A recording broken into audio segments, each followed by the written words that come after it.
नमस्कार साथियों, जानवी आईटीआई के ऑफिशियल यूट्यूब चैनल पर आप सभी का एक बार फिर से तहे दिल से बहुत बहुत स्वागत है। जिन साथियों तक ये वीडियो पहुंच पा रहा है सभी इस वीडियो को पूरा देखिए और अपने सभी साथियों में वीडियो को शेयर जरूर से कर दीजिए ताकि इस वीडियो की इंपॉर्टेंट जितनी भी बातें हैं आप सभी के सभी मित्र गुणों तक पहुँच पाए। तो सबसे पहले तो आप सभी को पता ही है कि जैसा कि हमारा लेसन चल रहा था भाई, बहुकलीय प्रणाली, बहुकलीय प्रणाली, ठीक है। बहुकलीय प्रणाली की पहली क्लास हो चुकी थी सफलतापूर्वक और अब ये जो इसकी क्लास होने वाली है सेकंड क्लास होने वाली है, जिसके अंदर हम स्टार डेल्टा पढ़ने वाले हैं, स्टार डेल्टा के संयोजन पढ़ने वाले कि किस तरह से करते हैं, ठीक है। तो ये सभी हम पढ़ने वाले हैं भाई। तो सभी तैयार हो? ठीक है। तैयार होने से पहले कुछ जीवन की कुछ मुख्य बातें कहानी के रूप में मैं आपको सुनाई देता हूँ, ठीक है। सोच ही रहा था तो आरंभ करते हैं और खत्म भी करते हैं। देखिए कहानी है रामायण की छोटी सी। जब क्या हुआ था कि रावण का जब वध हुआ और जब मृत शैया पर था, मतलब मूर्छित था, तो ऐसा नहीं है कि बाण लगते उसकी मृत्यु हो चुकी थी, नहीं, कुछ समय तक वो मृत शैया पर गिरा हुआ था, मतलब मूर्छित अवस्था में था। उसी क्षण श्री राम लक्ष्मण से कहते हैं कि हे लक्ष्मण, इस दुनिया से महापंडित, इस दुनिया का सबसे बड़ा महापंडित, महाज्ञानी और सबसे बड़ा राजा विदा ले रहा है, जाओ इनसे जीवन की कुछ शिक्षा ले लो। लेकिन जो लक्ष्मण थे सभी को पता ही है, थोड़े क्रोधित जल्दी हो जाते थे, थोड़ा गुस्सा जल्दी हो जाता था, तो वो बोलते हैं कि भैया मैं इससे शिक्षा नहीं ले सकता, ये मेरा दुश्मन है, मैं इससे शिक्षा नहीं ले सकता, यह आदमी मेरे को ठीक नहीं लगता।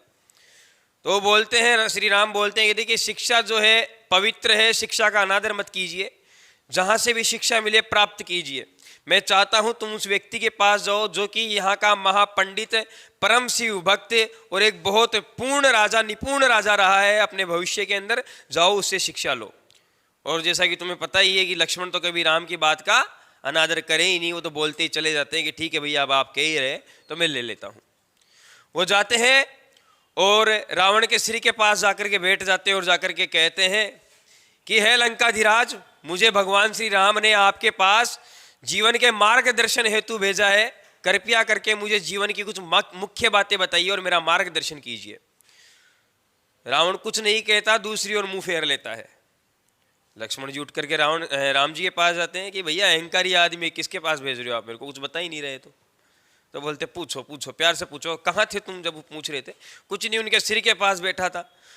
तो कहते हैं कि शिष्य की जगह हमेशा गुरु के पैरों में होती है। श्री राम लक्ष्मण से कहते हैं कि शिष्य की जगह हमेशा गुरु के पैरों में होती है, तो तुम एक काम कीजिए, उनके पैरों में जाकर बैठिए और फिर उनसे बात कीजिए, वो जरूर आपको कुछ ना कुछ बताएंगे।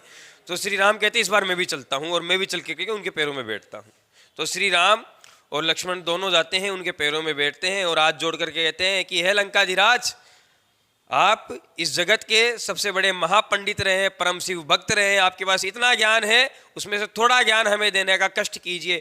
तो वो कहते हैं कि मेरे कर्मों के कारण मेरे पास इतना समय तो नहीं बचा है कि मैं तुम्हें ज्ञान दे सकूं, लेकिन फिर भी भगवान श्री राम विष्णु के अवतार का आदेश है तो मैं तुम्हें ज्ञान देने की कोशिश जरूर करता हूँ, कुछ शिक्षा देता हूँ, तो उसे ग्रहण करो लक्ष्मण। तो वो कहते हैं कि ठीक है। उसी समय पहली शिक्षा रावण लक्ष्मण को देते हैं कि हे लक्ष्मण, जीवन में कभी भी पुण्य कर्म करने का मौका मिले तो कर दीजिएगा, उसके बारे में बिल्कुल मत सोचिएगा।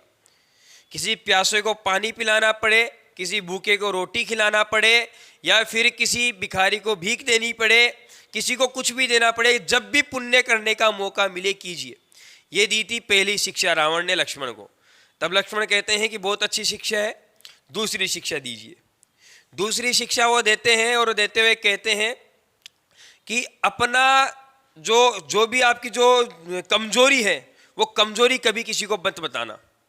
जो भी आपकी कमजोरी, आप बोलते हो साहब इंग्लिश में हम तो बहुत ज़्यादा वीक है, हम तो नहीं पढ़ेंगे, ठीक है, मेरे साथ भी ऐसा होता ही था, ठीक है, हमारे साथ तो भाई थ्योरी हमारी बहुत वीक है साहब, थ्योरी नहीं पढ़ेंगे सर, हमारी मैथ बहुत वीक है, हम नहीं पढ़ पाएंगे सर, कोशिश करते हैं लेकिन नहीं कर पाते। ये कमजोरियाँ किसी को बताई नहीं जाती भाई, कमजोरी है उसको ठीक कीजिए लेकिन कमजोरी किसी को बताइए मत।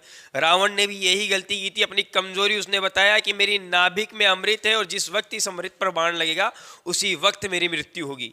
ये विभीषण को बताया और विभीषण ने श्री राम को बताया और इसी कारण उनकी मृत्यु हुई। तो अपना राज किसी को मत बताना, अपना राज राज ही रहने देना। एक तीसरी शिक्षा उन्होंने दी थी, कभी भी किसी को अपने से कमजोर मत समझना। ये मत समझना कि जो सामने वाला जो मेरा प्रतिद्वंदी है या फिर जो मुझसे द्वंद्व करने वाला है या फिर कहे कि मेरा जो विपक्षी है वो मेरे से कमजोर है। नहीं, क्या पता आप शेर तो अगला सवा शेर है ले बैठेगा भाई। ठीक है, तो कभी किसी को कमजोर मत समझना। रावण ने यही गलती की, वानरों और श्री राम को कमजोर समझ लिया अपने आप से और वो मृत्यु को प्राप्त हुआ। तो कभी भी अपने आप को किसी से कमजोर, मतलब हमेशा अगले को कमजोर मत समझना, अपने आप को ही कमजोर समझ लेना। ठीक है भाई, ये थी आज की एक छोटी सी कहानी। उम्मीद है ये 3-4 बातें सीखने को आपको मिली है, अपने जीवन में अप्लाई कीजिएगा, आगे बढ़िएगा। हाँ तो भाई आज की एक क्लास होने वाली है बहुकलीय प्रणाली की दूसरी क्लास, जिसके अंदर आज हम जानेंगे स्टार और डेल्टा संयोजन के। स्टार का प्रयोग कहाँ होता है, डेल्टा का प्रयोग कहाँ होता है, स्टार किस तरह से बनाया जाता है और डेल्टा किस तरह से बनाया जाता है। सबसे पहले तो 3 फेज की कोई भी मशीन हो भाई, उसके अंदर आपको 3 वाइंडिंग देखने को मिलेगी। कितनी वाइंडिंग देखने को मिलेगी भाई? ये 3 वाइंडिंग देखने को मिलेगी। ये किसने इसके अंदर इंक डाली है, देखिए ये बह रही है। ठीक है, ये पहली वायरिंग, ये दूसरी वायरिंग और ये तीसरी वायरिंग। तो 3 वाइंडिंग आपको कोई भी 3 फेज की मशीन हो वहां पर देखने को मिलेगी। चाहे आपकी 3 फेज की मोटर हो, चाहे आपका ट्रांसफार्मर हो, चाहे अल्टरनेटर हो, चाहे कुछ भी हो, ये 3 वाइंडिंग आपको वहां पर देखने को जरूर मिलेगी। ये तीनों वाइंडिंग आपस में 120 डिग्री के अंतर पर संयोजित होती है भाई। कितने डिग्री के अंतर पे 120 डिग्री के अंतर पे।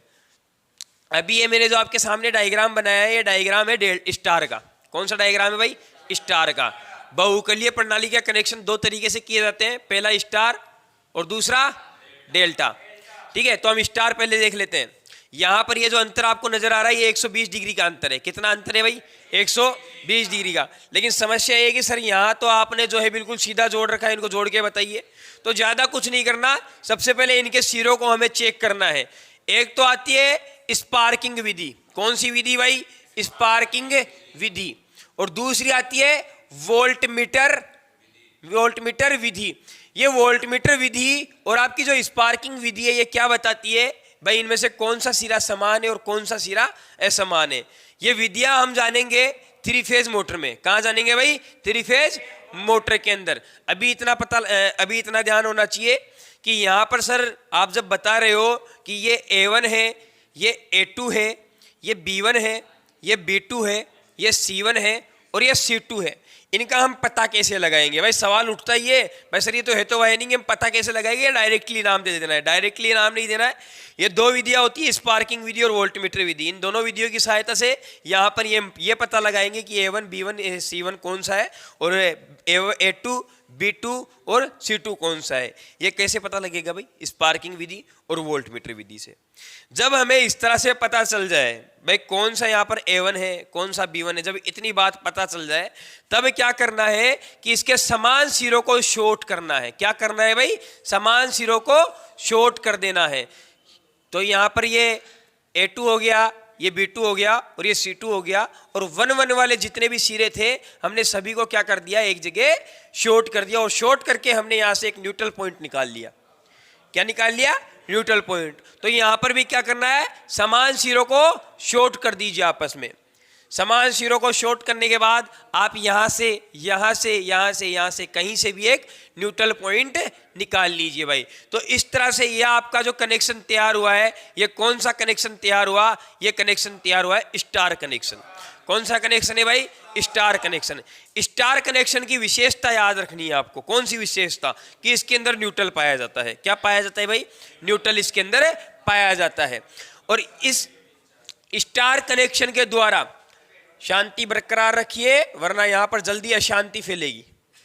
ठीक है, यहां पर हमारे पास जो है न्यूट्रल पाया जाता है और 3 फेज भी पाया जाता है। तो मैं यदि आपसे पूछूं कि यहां पर 3 फेज की मोटर चलाई जा सकती है तो आप क्या बोलोगे भाई? चलाई जा सकती है। अगर मैं पूछूं कि यहां पर एक सिंगल फेज का लैंप या फैन चलाया जा सकता है तो आप बोलोगे कि सर चलाया जा सकता है। तो बिल्कुल यहां पर क्या होगा? लाइट एंड फैन और यहां पर पावर दोनों सर्किट इससे ऑपरेट किए जा सकते हैं। कौन से कनेक्शन से? स्टार कनेक्शन के द्वारा। समझ में आ गई बात? कौन से कनेक्शन के द्वारा भाई? स्टार कनेक्शन के द्वारा। स्टार कनेक्शन में क्या होगा कि जो आपकी लाइन धारा होगी वो लाइन धारा किसके बराबर होगी? ये लाइन धारा आपकी फेज धारा के बराबर होगी। कि यहां पर इस फेज के अंदर, एक फेज के अंदर जो आप करंट की वैल्यू देखोगे तो वो किसके बराबर होगी, दो फेजों के अंदर देखी गई करंट की वैल्यू के बराबर होगी। ये हमारा स्टार का एक पहला फॉर्मूला हो गया। पहला फॉर्मूला ये हो गया। अब दूसरा फॉर्मूला आप याद रखिएगा कि यहां पर जो आपकी जो लाइन करंट, लाइन वोल्टेज होगी, ठीक है, जो आपकी लाइन वोल्टेज होगी वो कितनी हो जाएगी भाई, √3 into phase voltage, √3 into phase voltage. ये आपकी क्या हो जाएगी भाई, लाइन वोल्टेज हो जाएगी। लाइन वोल्टेज हमेशा ज्यादा होती है, लाइन वोल्टेज हमेशा ज्यादा होती है। और इसी तरह से अगर आपको फेज वोल्टेज निकालनी तो फेज वोल्टेज ये आप यहां से निकाल सकते हैं। फेज वोल्टेज बराबर क्या हो जाएगा भाई, √3 नहीं हो जाएगा, ये हो जाएगा आपका VL बटा √3, इस तरह से। अब यदि मान लीजिए √3 की वैल्यू कितनी होती है, √3 की वैल्यू जो भी है आप फेज वोल्टेज से गुणा कीजिए। फेज वोल्टेज आपका कितना हो सकता है, लगभग 240 वोल्टेज। जब आप इससे गुणा करोगे तो लगभग 240, 440 निकल करके आपके पास फेज वोल्टेज, लाइन वोल्टेज आने वाला है। ठीक है, क्या आने वाला है, लाइन वोल्टेज आपके पास 440 लगभग निकल करके आएगा। ये तो क्या बातें हो गई, ये तो हो गई स्टार की बातें। ठीक है, इसके बाद में आपके पास है डेल्टा। डेल्टा कनेक्शन के अंदर भी वही 120 डिग्री का अंतर होता है। इसके अंदर बस इतनी चीजें याद रखना कि यहाँ पर जो हमने समान सिरे एक जगह जोड़ रखे, समान सिरों को नहीं जोड़ा जाता, इसमें जितने भी असमान है उन असमान सिरों को जोड़ा जाता है। ठीक है, अभी यहाँ पर सबसे पहले तो डेल्टा कनेक्शन कुछ इस तरह से निर्मित होता है। ये हमने निर्माण किया है डेल्टा कनेक्शन का। दिखने में यह त्रिभुज की तरह होता है भाई। ठीक है, किसकी तरह होता है भाई, दिखने में त्रिभुज की तरह होता है। यहां से पहला वायर यहां से निकाला जाता है, दूसरा वायर यहां से, तीसरा वायर यहां से। भाई वायर तो निकाल लिए, लेकिन सर आपने ये नहीं बताया कि 3 वाइंडिंगों के सिरे आपने जोड़े किस तरह से हैं। ज्यादा कुछ नहीं किया, यहां पे जो आपने समान सिरों को जोड़ा था यहां पर आपको असमान सिरों को जोड़ना है कुछ इस तरह से। यहां पर ये था हमारा A2, ये था हमारा A1, यहां पर B1, ये B2, ये C1, ये C2। तो यहां पर जो A1 है इसको आप B2 से जोड़ दीजिए, यहां पर जो आपका B1 है इसको आप C2 से जोड़ दीजिए। अब यहां पर कौन सा बच गया भाई, C1, और ये कौन सा बच गया, A2। तो 2 और ये 1 को हमने फिर से जोड़ दिया। भाई असमान सिरे जुड़ गए, सभी असमान जुड़े, कोई भी समान नहीं है। कोशिश ये करनी है कि गलती से भी हमारा समान सिरा ना जुड़ जाए, वरना शॉर्ट सर्किट हो जाएगा भाई, कनेक्शन आपका गलत हो जाएगा। ठीक है, तो आपको असमान सिरों को ही जोड़ना है। तो यहां पर दर्शा देता हूं मैं, ये A1, ये A2, ये B1, ये B2, ये C1, ये C2। भाई यहां पर ये क्या हो गया, अपने पास असमान सिरे जुड़ गए। क्या जुड़ गए भाई, असमान सिरे जुड़ गए। तो ये आपके पास क्या, कौन सा कनेक्शन तैयार हो गया, डेल्टा कनेक्शन नजर आ रहा है। एक हमने जोड़ा है 1 वाला, एक हमने जोड़ दिया 2 वाला, एक जोड़ दिया 1, एक जोड़ दिया 2, एक 1, एक 2। तो इस तरह से हमने क्या कर लिया भाई, असमान सिरे जोड़ लिए, और यहां से भी हमने 3 फेज निकाल लिए, RY भी निकल गए, RY भी। ठीक है, यहाँ क्या, यहाँ पर कोई न्यूट्रल आपको देखने को मिल रहा है, यहाँ के बीच में थोड़ी निकाल सकता हूं मैं, नहीं निकाल सकता ना, तो यहाँ पर न्यूट्रल नहीं होता भाई। ये डेल्टा कनेक्शन ऐसा कनेक्शन है जिससे सिर्फ और सिर्फ पावर सर्किट ही ऑपरेट किया जा सकता है, यानी कि कहे कि पावर उपकरण ही ऑपरेट किया जा सकता है। जैसे कि 3 फेज की मोटर, यहाँ पर आपको अगर चाहिए कि आप एक लैंप यहाँ से चलाओ या एक सिंगल फेज का फैन यहाँ से चलाओ, तो वो नहीं चलेगा, क्योंकि यहाँ न्यूट्रल नहीं होता। यहाँ सिर्फ और सिर्फ 3 फेज पाए जाते हैं। बात समझ में आ गई। इसके अंदर इन फॉर्मूलों का बिल्कुल उल्टा हो जाता है। ये तो सभी स्टार के लिए थे, ठीक है।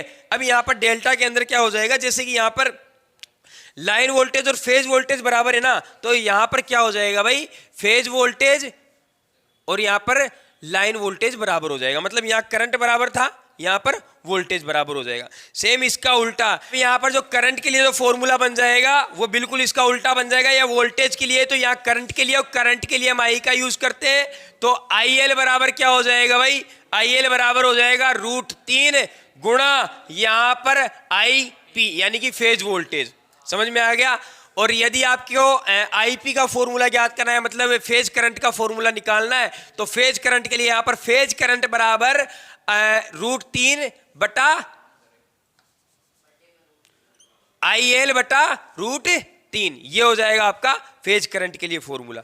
समझ में आ गया, अरे गलत थोड़ी है, सही है। अब तो सही है, ठीक है। तो यहां पर ये सभी फॉर्मूले डेल्टा के लिए। आप यहां से सप्लाई कैसे निकालेंगे, सप्लाई के लिए एक वायर यहां से निकाल लीजिए, एक वायर यहां से निकाल लीजिए, एक वायर यहाँ से निकाल लीजिए। इस तरह से आपके लिए, आपको यहाँ से सप्लाई के लिए वायर निकालने, ठीक है। यहाँ से 3 फेज डेल्टा की सप्लाई आपको मिलने वाली है। तो उम्मीद है आपको स्टार और डेल्टा के कनेक्शन सफलतापूर्वक समझ में आ चुके होंगे। हाँ, आ जाइए सर। स्टार और डेल्टा कनेक्शन में किसी प्रकार की कोई समस्या, स्टार और डेल्टा कनेक्शन में किसी प्रकार की कोई समस्या हो तो बता देना अभी तो, ठीक है। हाँ,